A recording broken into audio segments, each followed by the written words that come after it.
ঘুমের মধ্যে যদি আজরাইল এসে হাজির হয়ে যায়, আমি আমার মার থেকে বিদায় নিতে পারবো না। সকালবেলা মা ডেকে দেখবে আমার বডিটা লাশ কাঠের মতো শক্ত, বরফের মতো ঠান্ডা। মা একটা চিৎকার দিয়া বলবে, তোরা কই আছো? আয়, আমার বাবাই নাই। আমারে আম্মু বলে কে ডাক দিবে? আমি কার জবানে আম্মু ডাকটা শুনবো? আমার কলিজা ভেঙ্গে চৌচির হয়ে যাবে। ও আল্লাহর বান্দারা, আজকে তোমার পায়ে ধরে ধরে এত কেন বুঝাই রে বাবা? আমার কবরে আমি যাব, তোমার কবরে তুমি যাবা।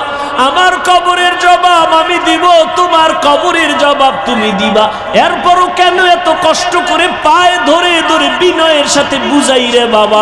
একটাই মাত্র কারণ,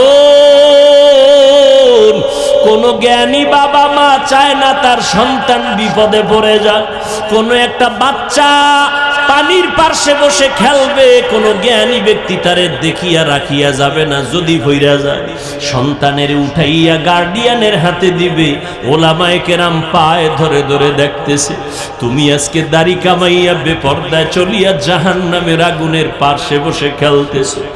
না জানি আল্লাহ বেড়া বেজার হইয়া আজরাইলের যদি পাঠাইয়া দিয়া কয়, ওরে ধর।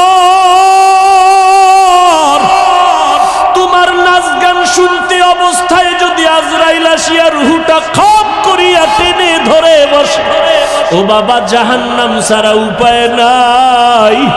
মনে মনে ভাবছু কি ওলামায়ে কেরাম মিথ্যা কথা বলেন?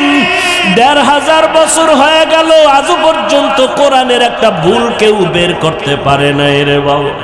ওই কোরআন সত্য নাকি তোমরা বলবা মিথ্যা? একটু জবাব চাই, বলো কোরআন সত্য না মিথ্যা?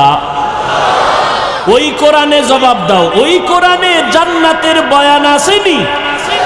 ওই কোরআনে জাহান্নামের বয়ান আসেনি? কে জান্নাতে যাবে কে জাহান্নামে যাবে তাও আল্লাহ বয়ান করেছেন। ইন্নাল আবরার লাফি নাঈম ওয়া ইন্নাল ফুজ্জার লাফি জাহিম। নেক আমলওয়ালারা জান্নাতি, গুনাহ যারা করবে তারা জাহান্নামী। জান্নাতটা কেমন আরামের ঘর আল্লাহ তাও কোরআনে বয়ান করেছেন। জান্নাতিন তাজরি মিন তাহতিহাল আনহার মা তাশতাহি আনফুসুকুম। আবার জাহান্নামটা কেমন ভয়ঙ্কর আল্লাহ তাও কোরআনে বলেছেন। যুবকদের শুরুতেই বলেছিলাম আজকে দুইটা সবক দিয়া যাব। দুইটা সবকের একটা বলতেছি এখন। যুবকেরা, আজকে বাসায় গিয়া মোবাইল যেহেতু দেখবাই, আমি হুজুরের কথা